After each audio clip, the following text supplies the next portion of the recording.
Dentro de alguns instantes, você ouvirá o devocional do projeto Cativo à Palavra. Antes, inscreva-se em nosso canal, ative a notificação e curta os nossos conteúdos. Inscreva-se em nossas plataformas de streaming de áudio, siga-nos em nossas redes sociais e leia os nossos artigos no site cativoapalavra.com. Eu quero convidá-los a abrir a palavra de Deus em Tiago, capítulo 4. Faremos a leitura do versículo de número 13 ao 17. Assim nos diz a palavra do Senhor. Atendei agora, vós que dizeis, hoje ou amanhã, iremos para a cidade tal, e lá passaremos um ano, e negociaremos, e teremos lucros. Vós não sabeis o que sucederá amanhã. Que é a vossa vida? Sois apenas como neblina que aparece por um instante e logo se dissipa. Em vez disso, deveis dizer, se o Senhor quiser, não só viveremos, como também faremos isto ou aquilo. Agora, entretanto, vos jactais das vossas arrogantes pretensões. Toda jactância semelhante a essa é maligna. Portanto, aquele que sabe que deve fazer o bem e não o faz, nisso está pecando. Até aqui, a leitura da palavra do nosso Deus. Irmãos, nessa noite eu quero falar sobre o que você precisa considerar ao fazer planos para o futuro. O que você precisa considerar ao fazer planos para o futuro. É sobre isso que eu quero falar nesta noite. Nós estamos ainda no primeiro mês do ano, já caminhando para o final, mas geralmente nós, na mudança de ano, nós começamos ou refletimos aquilo que nós fizemos de bom, aquilo que nós fizemos de positivo ou aquilo que nós fizemos de negativo. Mas geralmente nós começamos a criar ou a elaborar novas perspectivas para o ano. E sabemos que uma das principais inquietações do ser humano é quanto ao futuro. Uma das principais inquietações do ser humano é quanto às suas necessidades mais básicas, como que comer, como que vestir, sobre a nossa saúde, o nosso trabalho, as nossas amizades e também a nossa autorrealização. São preocupações que afetam todos nós. E todos nós, irmãos, gostariam de saber com mais exatidão sobre o nosso futuro. Ou seja, o que será que vai acontecer comigo amanhã? Ou o que será que vai acontecer comigo daqui a uma semana? O que será que vai acontecer comigo daqui a um mês? O que será que vai acontecer comigo daqui a um ano? São preocupações nossas. E essas, irmãos, podem ser preocupações legítimas e normal. Contudo, a preocupação excessiva com o futuro pode gerar um sintoma de estresse, de ansiedade e até mesmo de depressão. A preocupação exagerada com o futuro pode gerar esses sintomas em nós. Depressão, ansiedade e estresse. E principalmente a sua preocupação excessiva quanto ao dia de amanhã, a sua preocupação excessiva quanto a daqui a um mês ou daqui a um ano, pode gerar em você a falta de dependência de Deus. A sua preocupação excessiva quanto ao dia de amanhã pode gerar a falta de dependência de Deus. E veja, irmãos, quando nós lidamos com o futuro, quando nós lidamos com o dia de amanhã, sem depender de Deus, a tendência é que você busque métodos pragmáticos. Quando nós lidamos com o dia de amanhã, sem depender de Deus, a tendência é que você busque métodos pragmáticos. E quando nós olhamos esses métodos pragmáticos, o que nós observamos é que eles desconsideram a Deus. Os métodos pragmáticos a respeito do dia de amanhã ou a respeito do futuro, eles desconsideram a Deus. E nesse texto que nós acabamos de ler, é exatamente sobre esse ponto que Tiago vai tratar. Tiago vai tratar aqui nesse texto sobre aqueles que elaboram planos e projetos para o futuro sem levar em consideração a Deus. Então é sobre isso que Tiago vai falar aqui nesse texto. Ele vai discorrer sobre a presunção de fazer planos e projetos sem levar em consideração a Deus. Então, neste sentido, nesta noite nós veremos 4 lições que nós podemos aprender a partir deste texto sobre o que você precisa considerar ao elaborar planos e projetos para o futuro. Veremos então nesta noite 4 considerações sobre elaborar planos e projetos para o futuro. A primeira consideração que nós precisamos fazer ao elaborar planos e projetos para o futuro é que planejar não é errado. A primeira consideração que você precisa fazer é que planejar não é errado. Veja o que Tiago diz aqui a partir do versículo 13. Atendei agora, vós que dizeis, hoje ou amanhã iremos para a cidade tal, e lá passaremos um ano, e negociaremos e teremos lucro. Veja, irmãos, que Tiago ele chama a atenção dos seus leitores para que eles considerem a mensagem que ele vai apresentar a seguir. E qual é a mensagem que Tiago vai apresentar aqui nesse texto? A sua mensagem, ou a sua exortação é dirigida àqueles crentes que provavelmente eram ricos e eram comerciantes. E esses crentes que eram ricos e comerciantes, parece que eles tinham uma espécie de ditado popular. Parece que eles haviam adotado uma espécie de mentalidade habitual, uma tendência imediatista de dizer, nós faremos isto e nós faremos aquilo.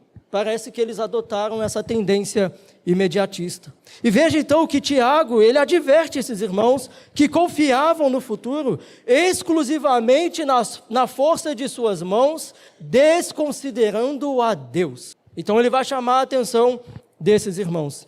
E veja que não há nenhuma evidência que esses irmãos, que eram ricos e que eram comerciantes, que eles buscassem a Deus por meio da oração, ou que eles buscassem a Deus pedindo a sua direção. Então veja que aqui, irmãos, Tiago, ele vai advertir sobre a presunção de agir como se o sucesso fosse garantido. Mas se você observou bem, você pode ver que aqui Tiago não está condenando a prática do planejamento. O que Tiago está condenando aqui é a prática de planejar sem levar em consideração a Deus. Então veja que no primeiro momento nós podemos ver que planejar não é errado, mas o planejamento ele é fundamental. Quando eu fiz o curso técnico de administração, no ano de 2017, no Instituto Federal, uma das professoras da matéria, ela, ao abordar sobre a importância da administração e sobre a importância do planejamento, a figura que ela usou para mostrar aos alunos a importância do planejamento foi uma dona de casa. Ela disse que quando a dona de casa não planeja, quando a dona de casa não organiza como será o seu dia, a casa se torna um caos. Então, por meio dessa figura simples, ela mostrou a nós a importância da administração e a importância do planejamento. E veja, irmãos, que esse princípio do planejamento se aplica a questões ainda maiores. Uma pesquisa de 2022, publicada no site das Nações Unidas, apontou que 70% das famílias brasileiras estão endividadas por falta de planejamento. 70% das famílias brasileiras estão endividadas por falta de planejamento. E além disso, a pesquisa aponta que quanto menor o poder aquisitivo da família, maior tende a ser o endividamento. Quanto menor o poder aquisitivo, maior o endividamento. Embora nós saibamos que o nosso país enfrenta sérias dificuldades em relação a desigualdades sociais, nós sabemos que o nosso país enfrenta sérias instabilidades políticas, mas essa pesquisa revela que grande parte dessas famílias estão endividadas por falta de planejamento pessoal. E a Bíblia, irmãos, de maneira geral, nos ensina sobre a importância do planejamento. Em Provérbios, capítulo 15, 22, nós lemos: onde não há conselho, fracassam os projetos, mas com muitos conselheiros há bom êxito. Outro exemplo prático que nós temos aqui na Bíblia encontra-se em Lucas, capítulo 14, versículo 28 ao 30, onde Jesus nos diz: pois qual de vós, pretendendo construir uma torre, não se assenta primeiro para calcular a despesa e verificar se tem os meios para a concluir? Para não suceder que, tendo lançado os alicerces e não a podendo acabar, todos os que a virem zombem dele, dizendo: este homem começou a construir e não pôde acabar. Então veja a importância do planejamento. E aqui nós vemos que planejar não é errado, mas um planejamento debaixo de oração são essenciais para uma vida organizada. E o planejamento ele é essencial em diversas áreas da nossa vida. Você precisa planejar o seu momento devocional diante de Deus, para que você tenha uma vida espiritual sadia. Você precisa planejar os seus gastos mensais, para ter uma saúde financeira. Você precisa planejar viagens, porque quando nós planejamos viagens, nós evitamos imprevistos e problemas. Você precisa planejar os seus horários de acordar e de dormir, para ter uma saúde física e mental. Você precisa planejar a sua alimentação, para ter uma vida mais saudável. Você precisa planejar os seus tempos gastos nas redes sociais. Planejar os gastos nas redes sociais ajuda a manter o foco e a produtividade. Você precisa planejar os seus estudos, porque quando nós planejamos o nosso estudo, nós temos um aproveitamento melhor do nosso aprendizado. Nós precisamos planejar as atividades ministeriais da igreja, porque o planejamento ajuda na organização e na rotina da igreja. Então veja que o planejamento ele é essencial para diversas áreas da nossa vida.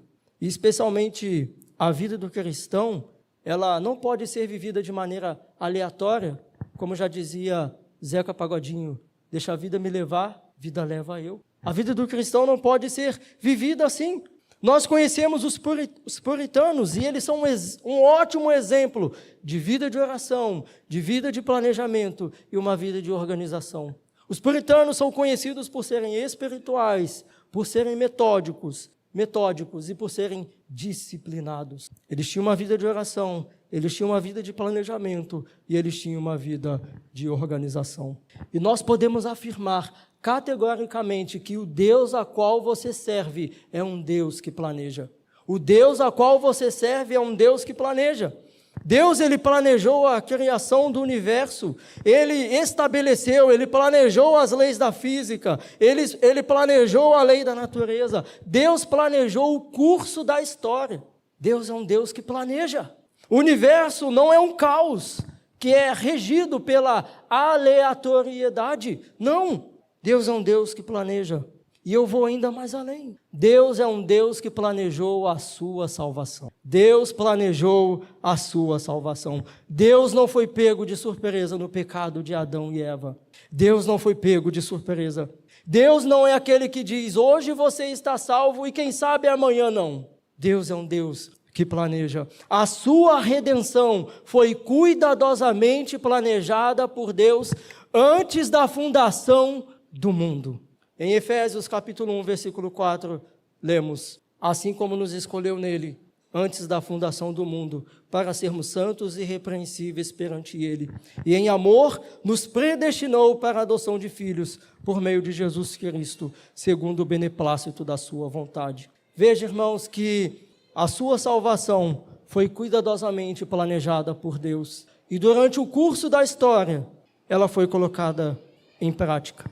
Em Gálatas capítulo 4, versículo 4 e 5, nós lemos: vindo, porém, a plenitude do tempo, ouvindo, porém, o tempo planejado, ouvindo o tempo determinado por Deus, Deus enviou seu Filho, nascido de mulher, nascido sob a lei, para resgatar os que estavam sob a lei, a fim de que recebêssemos a adoção de filhos. Portanto, irmãos, você deve ter a certeza de que aquele que planejou a sua salvação antes da fundação do mundo, é fiel para completá-la até o dia de Cristo Jesus. Então, eu tenho nesta noite uma palavra de consolo para você que se encontra inquieto, preocupado, angustiado, não somente quanto ao que acontecerá amanhã, não somente ao que acontecerá daqui a um mês, não somente com o que acontecerá há um ano, mas também se encontra angustiado e preocupado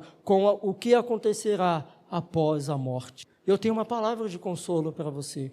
A Bíblia nos mostra que Deus planejou até mesmo o que acontecerá após a morte. Deus planejou o que acontecerá após a morte. Deus, por meio de Jesus, já planejou o que vai acontecer. E tenha certeza, irmão, que você serve a um Deus que planejou e preparou um lugar de descanso para a sua alma cansada, para a sua alma aflita, para a sua alma doente, para a sua alma oprimida. Nós podemos ler em João capítulo 4, versículos 1 ao 3. Não se turbe o vosso coração. Credes em Deus, crede também em mim. Na casa de meu Pai há muitas moradas. Se assim não fora, eu vou-lo teria dito, pois vou preparar-vos lugar. E quando eu for e vos preparar lugar, voltarei e vos receberei para mim mesmo, para que onde eu estou, estejais vós também. Então veja que ele já preparou o que acontecerá com o seu povo após a morte. Ele já preparou. Portanto, diante da complexidade da vida, o mundo, ele apresenta para nós uma mensagem de pessimismo, uma mensagem de incerteza, uma mensagem de desesperança, uma mensagem de insegurança quanto ao que acontecerá amanhã, quanto ao que acontecerá daqui a um ano, ou o que acontecerá após a morte. Mas veja, irmãos, que a Bíblia, ela tem para nós, ela tem para o coração do crente, e para você que ainda não se rendeu aos pés de Jesus, uma palavra de descanso e consolo. Desde o princípio do mundo, Deus já preparou um lugar de descanso para nós. Desde o princípio do mundo, Deus já planejou o que vai acontecer. O Deus a qual você serve é um Deus que planeja. E por isso, nós precisamos ter uma vida de planejamento. Nós precisamos ser aqueles que são metódicos, debaixo de oração e debaixo da confiança de Deus. E nesse sentido, apesar da importância da oração e do planejamento, é fundamental que você considere a sua limitação e a sua finitude. E por isso, em segundo lugar, ao fazer planos e projetos para o futuro, você precisa considerar a sua fragilidade. A segunda lição que nós aprendemos ao considerar ou a elaborar planos e projetos para o futuro, você precisa considerar a sua fragilidade. Veja o que ele diz no versículo 14. Vós não sabeis o que sucederá amanhã. Que é a vossa vida? Sois apenas como neblina que aparece por um instante e logo se dissipa. Veja que esses crentes ricos e comerciantes estavam fazendo planos para um ano, mas eles não poderiam, ou eles não podiam ter certeza de um dia sequer. E Tiago, então, vai lembrar a esses irmãos que, independentemente dos nossos planos, independentemente dos nossos projetos, não temos o controle sobre. Independentemente de planejarmos adequadamente, de planejarmos corretamente, sobre debaixo de oração, não temos controle sobre o futuro. E veja que com uma pergunta retórica aqui nesse texto, baseado lá em Provérbios, capítulo 27, versículo 1, onde nos diz, não te glories do dia de amanhã, porque não sabes o que produzirá o dia. Tiago nos convida, então, a partir desse texto de Provérbios, a uma reflexão. E ele vai destacar aqui para nós a efemeridade e a brevidade da vida. E veja que ele compara a nossa existência, ele compara a sua existência como uma neblina. Ele compara a nossa existência como um vapor que logo desaparece. Veja o quão frágil é a vida humana. Você já observou o vapor que sai de uma chaleira? Ela aparece por um instante, logo se... Assim é a vida humana. Ela é transitória, ela é passageira. E a respeito dessa fragilidade, a Bíblia nos ensina, lembra-te que a minha vida é apenas um sopro. Jó capítulo 7, versículo 7. De fato, fizeste os meus dias como poucos palmos, e a duração da minha vida é como nada diante de ti.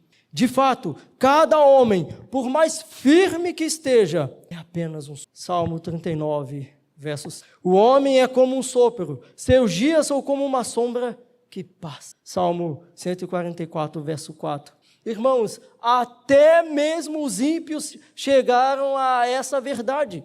Até mesmo os ímpios reconheceram essa verdade.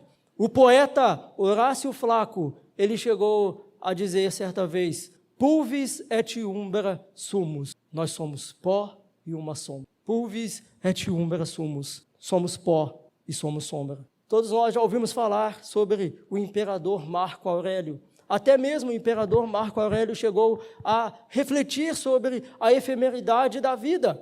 Ele falando sobre os grandes homens destacados, ele falando sobre os grandes médicos, sobre os grandes filósofos, sobre os grandes guerreiros, sobre as grandes cidades do passado. Ele diz: aonde estão todos eles? Aonde eles estão? E ele termina dizendo, em resumo: olha as coisas dos homens, dos humanos, e vê como são breves. A vida humana é frágil, a vida humana é breve. E por mais que você busque meios para fugir dessa verdade, o quão frágeis nós somos, por mais que você busque meios, por mais que você faça plástica, por mais que você faça de tudo para fugir dessa realidade, nós somos frágeis. Um simples resfriado ou uma bactéria pode te impedir de fazer as coisas mais básicas do dia a dia. Veja o quão frágeis nós somos. Sendo assim, não importa quanto dinheiro você tenha, não importa se você possui todos os recursos médicos à sua disposição, não importa quão jovem ou saudável você esteja, não importa. A nossa vida é frágil, a nossa vida é breve e a nossa vida é passageira. Portanto, diante da constatação da sua fragilidade, você precisa entender que a vida ela é incerta para nós. A vida é incerta para nós, mas não para Deus. Enquanto você dorme, as coisas continuam acontecendo. E isso porque Deus nos mostra que Ele é Deus, que Ele trabalha desde a fundação do mundo. Você não é Deus. Ele é Deus. Ele trabalha desde a fundação do mundo. Geralmente, quando nós ficamos cerca de 2 dias sem dormir, 3 dias sem dormir, nós ficamos destruídos. Mas Deus trabalha desde a fundação do mundo. Então, mesmo sabendo que nós somos frágeis, mesmo sabendo que a vida é breve, você precisa se lembrar do cuidado soberano e paternal de Deus. Diante dessa realidade da sua fragilidade, você precisa confiar os seus planos para o futuro sobre o cuidado paternal de Deus. Jesus nos instrui em Mateus capítulo 6, versículos 25 ao 34, a não andarmos ansiosos quanto ao futuro. Ele nos ensina que por mais preocupado que você esteja, você não pode acrescentar 1 centímetro à sua vida. Por mais preocupado que você esteja. E por isso Jesus nos orienta, então, a não nos inquietarmos com o que comer, com o que beber ou com o que vestir, porque o nosso Pai Celestial tem cuidado. Ele diz no versículo 33, então, buscai, pois, em primeiro lugar o seu reino e a sua justiça, e todas essas coisas vos serão acrescentadas. Portanto, não vos inquieteis com o dia de amanhã, pois o amanhã trará os seus cuidados. Basta ao dia o seu próprio mal. E ainda mais, irmãos, eu preciso fazer mais uma aplicação. Diante da constatação, diante da realidade, da brevidade da vida, diante da constatação de o quão frágil nós somos, você precisa seguir o conselho do apóstolo Paulo, quando ele diz em Efésios capítulo 5, do versículo 15 ao 17, sobre a importância de remir o tempo. Ele diz, portanto, vede prudentemente como andais, não como nécios, e sim como sábios, remindo o tempo, porque os dias são maus. Por essa razão, não vos torneis insensatos, mas procurai compreender qual é a vontade do Senhor. Porque a nossa vida é breve, nós precisamos remir o nosso tempo. O tempo que nos foi dado por Deus, embora seja curto, embora ele seja breve, é um dom de Deus. E esse tempo, irmãos, ele é desperdiçado quando você não o emprega para a glória de Deus. Esse tempo que Deus nos deu é desperdiçado quando nós não empregamos conforme os desígnios. Vivemos dias maus, nos quais tudo ao nosso redor tende a corromper. Vivemos em dias maus, em que tudo ao nosso redor tende a nos distrair. Vivemos em dias maus, em que tudo tende a desviar a nossa atenção. Por isso você precisa remir o seu tempo. E faça uma reflexão. Como eu tenho utilizado o tempo que Deus me deu? Se você tem desperdiçado o seu tempo com coisas banais, com coisas triviais, lembre-se da exortação de Paulo. Resgate o seu tempo. Compre novamente o seu tempo. Porque esse tempo que Deus nos deu, ele é breve. E por isso nós precisamos empregá-lo na glória de Deus. E você que verdadeiramente, de todo o coração, não se rendeu aos pés de Jesus, não perca mais tempo longe da sua presença. Você que ainda não se rendeu aos pés de Jesus, não perca mais tempo longe da sua presença. Louco, esta noite te pedirão a tua alma, o que tens preparado para quem será? Lucas capítulo 12, versículo 20. Não perca mais tempo longe da presença de nosso Senhor e Salvador Jesus. E nesse sentido, depois de considerarmos então a fragilidade e a brevidade da vida, aprendemos em terceiro lugar que ao fazer planos para o futuro, é essencial que você considere a soberania de Deus. Ao planejar para o futuro, você precisa considerar a soberania de Deus. Cativo a Palavra Store. Mais que uma loja, uma expressão da fé reformada com criatividade. Sua loja online de camisetas com temas cristãos reformados. Modelos para homens e mulheres com diversos estilos e cores. Camisetas feitas com a qualidade reserva para você se sentir bem e confortável. Vista sua fé e mostre a sua identidade. Para saber mais, acesse agora mesmo o site cativoapalavra.com e clique na aba Camisetas. Cativo a Palavra Store, a expressão da sua fé com criatividade. Ele diz no versículo 15, em vez disso, devias dizer, se o Senhor quiser, não só viveremos, como também faremos isto ou aquilo. Então veja que agora aqui Tiago está corrigindo a expressão presunçosa que esses crentes ricos haviam adotado, que diziam hoje ou amanhã faremos isto ou aquilo. E ele aqui, então, Tiago, os exorta a reconhecerem a soberania de Deus. E eles deveriam dizer, se o Senhor quiser, se Ele quiser.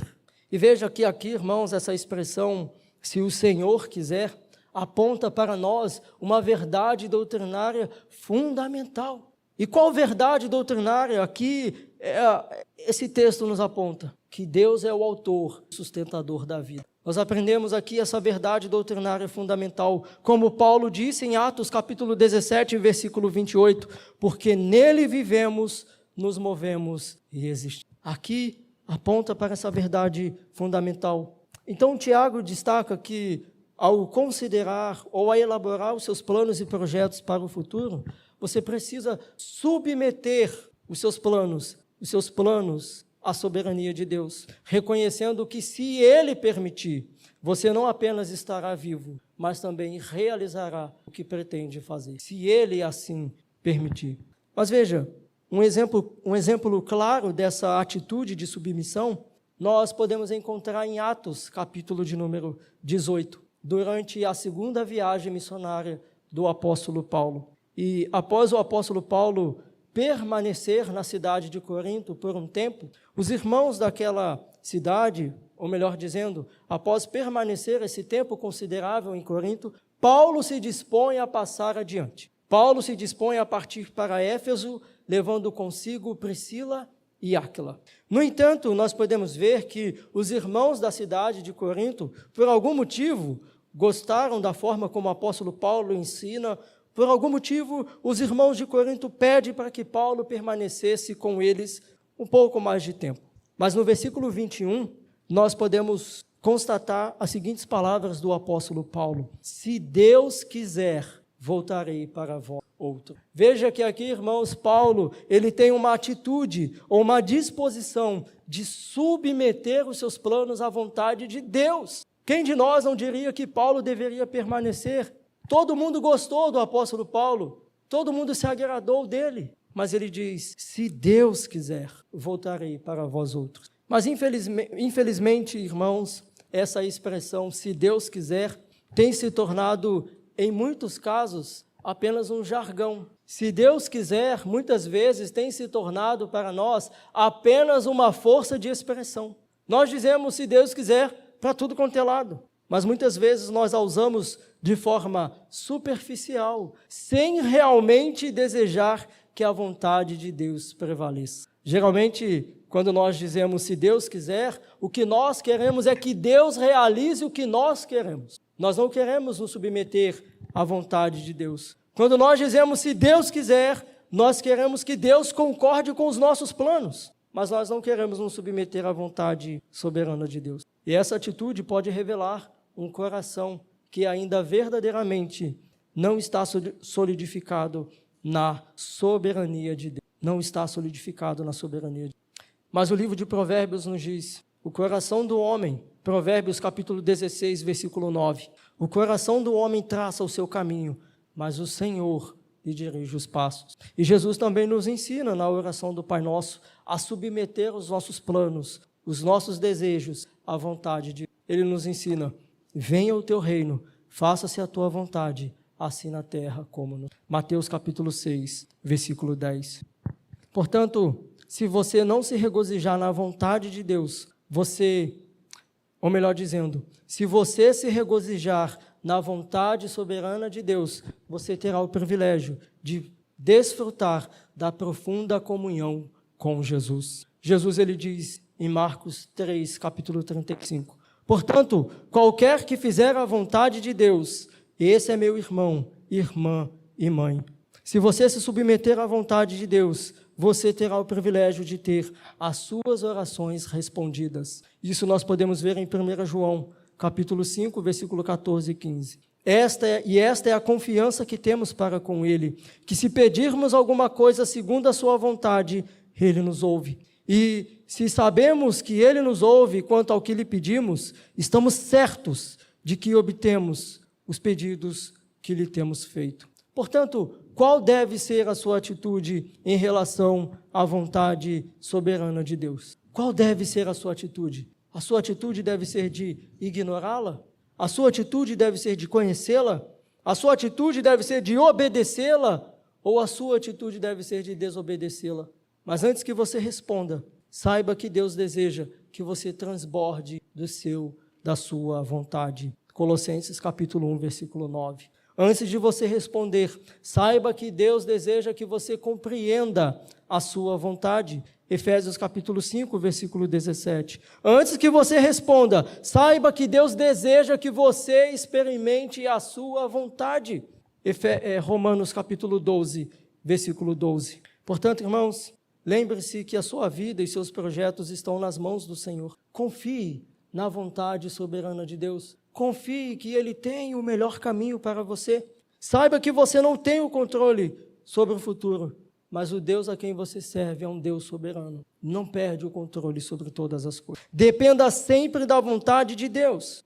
Lembre-se disso. Quando você disser, se Deus quiser, que essa não seja uma expressão vazia, mas essa deve ser para você uma expressão genuína, de que você confia na soberania de Deus. Lembre-se disso, quando você disser, se Deus quiser, isso deve significar para você, se estiver nos planos de Deus, eu farei isso ou farei. Então, quando você disser, se Deus quiser, compreenda no seu coração, se estiver nos planos de Deus, o meu filho será curado. Se estiver nos planos de Deus, eu serei curado. Se estiver nos planos de Deus, eu vou conseguir aquele trabalho. Se estiver nos planos de Deus, eu vou fazer aquela faculdade. Se estiver nos planos de Deus, eu vou fazer isto ou vou fazer. Que essa seja uma confissão genuína de confiança nos desígnios de Deus. Portanto, tendo aprendido sobre a importância de planejar, tendo aprendido sobre a respeito da brevidade da vida e tendo aprendido sobre a soberania de Deus, a quarta e a última consideração que você precisa fazer ao planejar é considerar o egoísmo do seu coração. A quarta e última consideração que nós precisamos fazer ao elaborar planos e projetos para o futuro é olhar para o egoísmo do nosso coração. Isso nós podemos ver a partir dos versículos 16 e 17. O texto continua dizendo no versículo 16: Agora, entretanto, vos jactais das vossas arrogantes pretensões. Toda jactância semelhante a essa é maligna. Veja aqui no versículo 16, Tiago, então, ele está confrontando a postura de autossuficiência desses crentes que eram ricos e comerciantes, de se vangloriar num futuro incerto. Mas ele o chama a considerar a vontade de Deus. E ele destaca aqui, então, a partir do versículo 16, que toda ostentação ou que toda autoconfiança é maligna. Em outras palavras, Tiago está dizendo que toda ostentação, que toda autoconfiança é perversa, ela é maliciosa, ela é maligna. Toda autoconfiança do nosso coração diante de Deus é maligna. E no versículo 17 ele diz: Portanto, aquele que sabe que deve fazer o bem e não o faz, nisso está pecando. À primeira vista aqui no versículo 17, parece que Tiago muda de assunto. Mas a verdade é que Tiago está aplicando toda a sua mensagem. Tiago aqui ele não está mudando de assunto, mas ele está aplicando a sua mensagem. E ele está aqui aplicando a sua mensagem, dizendo que se negligenciar o bem, ou quando nós negligenciamos o bem, mesmo sabendo que é correto, é pecado. Quando nós sabemos o que deve ser feito e quando nós não o fazemos, é pecado. Ou seja, pecado não é apenas fazer o que é errado, mas é a omissão do bem. É isso que Tiago está dizendo a partir do versículo 17. Então, Tiago nos desafia a considerar em nossos planos e projetos para o futuro, não apenas os nossos interesses egoístas, não apenas os nossos interesses pessoais, mas aquilo que é bom, mas aquilo que é justo e aquilo que é correto. Tiago nos convida, ao elaborar os nossos planos e projetos para o futuro, a considerar aquilo que é justo diante de Deus. Eu quero ilustrar isso a partir da parábola em Lucas, capítulo 12. Em Lucas, capítulo 12, Jesus ele vai nos contar uma parábola do servo vigilante. E a ideia dessa parábola em Lucas, capítulo 12, é falar sobre o servo que espera atentamente a volta do seu senhor que está longe. E de acordo com essa parábola, então, este servo, o que ele deveria fazer? Se preparar adequadamente para a volta do seu senhor. Contudo, nos versículos 47 e 48, nós somos informados do seguinte: aquele servo, porém, que conheceu a vontade de seu senhor e não se aprontou, nem fez segundo a sua vontade, será punido com muitos açoites. Aquele, porém, que não soube a vontade do seu senhor e fez coisas dignas de reprovação, levará poucos açoites. Mas aquele a quem muito foi dado, muito lhe será exigido.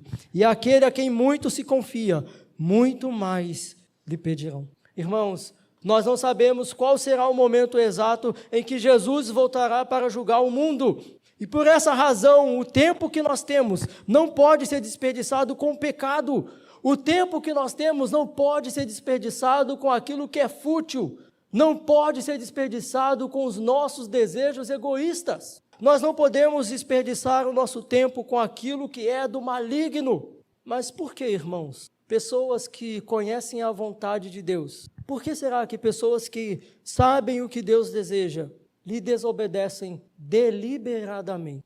Sabe o que é o bem, mas desobedecem? A resposta está no egoísmo, na autossuficiência do coração. E Tiago, nesse texto, está falando exatamente do pecado do orgulho. Nós não podemos transformar a nossa autoconfiança num troféu em nosso quarto. Nós não podemos transformar a autoconfiança em um troféu pessoal. Você não pode se considerar o dono do seu destino. Você não pode se considerar como o capitão da sua alma.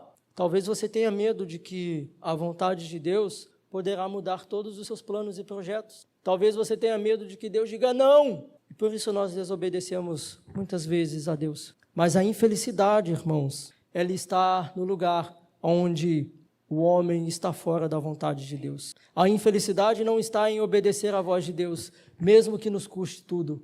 A infelicidade está no coração que deliberadamente desobedece a Deus. Então você não pode permitir que a presunção egoísta do seu coração te afaste da presença de Deus. Não permita que a presunção egoísta do seu coração te afaste de Deus. Não permita que os seus planos e projetos egoístas te afastem da presença de Deus. Tiago nos lembra que os dias são curtos, que os dias são maus. E por essa razão, ao fazer planos e projetos para o futuro, você precisa investir em atos que glorifiquem a Deus e beneficiem o próximo. Ao elaborar seus planos e projetos para o futuro, invista em atos que glorifiquem a Deus e beneficiem o seu próximo. E isso está de acordo com o que o apóstolo Paulo disse em Gálatas capítulo 6, versículo 9 e 10. E não nos cansemos de fazer o bem, porque a seu tempo ceifaremos, se não desfalecermos. Por isso, enquanto tivermos a oportunidade, façamos o bem a todos,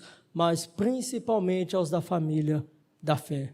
Ao elaborar planos e projetos para o futuro, nós precisamos considerar aquilo que glorifique a Deus e aquilo que beneficie também o nosso próximo. Portanto, aquele que sabe que deve fazer o bem e não faz, nisso está pecando. Eu quero concluir esta mensagem. Inicialmente, nós vimos que uma das principais inquietações do ser humano é quanto ao futuro e principalmente quanto às necessidades mais básicas. Todos nós gostaríamos de saber o que vai acontecer no dia de amanhã ou daqui a um ano. E essas podem ser preocupações legítimas para todos nós. Contudo, irmãos, ao fazer planos e projetos, você não pode desconsiderar a oração e você não pode desconsiderar a Deus. Você precisa levar em consideração uma vida de oração. Ao fazer planos e projetos para o futuro, não tenha a presunção de achar que você tem o controle sobre o futuro. Não tenha a presunção de achar que o que você determinou vai acontecer. E o que é a presunção?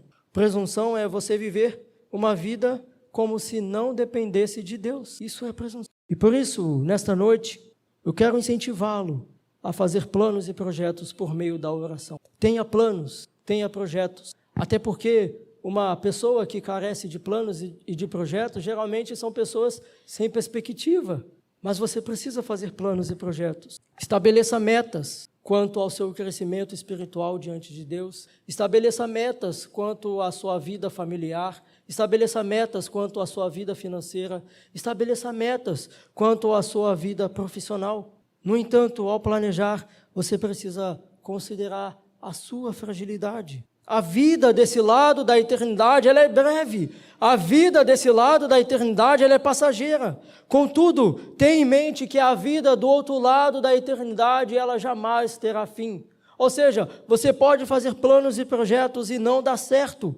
A nossa vida pode ser breve do lado deste lado da eternidade. Mas tenha certeza que do outro lado da eternidade, Deus já planejou o que vai acontecer com nós. E do outro lado da eternidade, nós viveremos em um lugar onde não haverá mais fim, onde não haverá mais dor, onde não haverá mais sofrimento. Submeta seus planos à soberania de Deus, pois é Ele quem tem e sempre terá a última palavra. E rejeite a autossuficiência e o egoísmo do seu coração. E priorize aquilo que é valioso, aquilo que é virtuoso, aquilo que é adequado aos olhos de Deus, rendendo-se sempre aos pés de Jesus, nosso Senhor e Salvador. Vamos buscar a Deus com uma oração.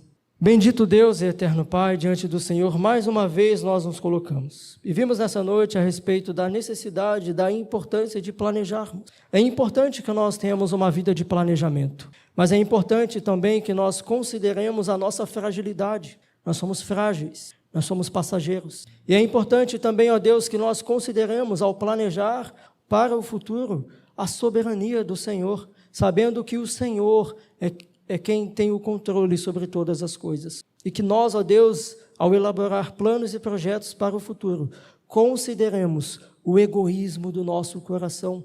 Que nós, ó Deus, não apenas priorizemos o que é para o nosso deleite, mas que nós também priorizemos aquilo que glorifica o seu nome, aquilo que é justo diante do Senhor e aquilo que beneficia o nosso próximo. Assim nós oramos a Deus sabendo que o Senhor tem a soberania e tem o total controle de todas as coisas. Assim nós oramos em nome de Jesus. Amém.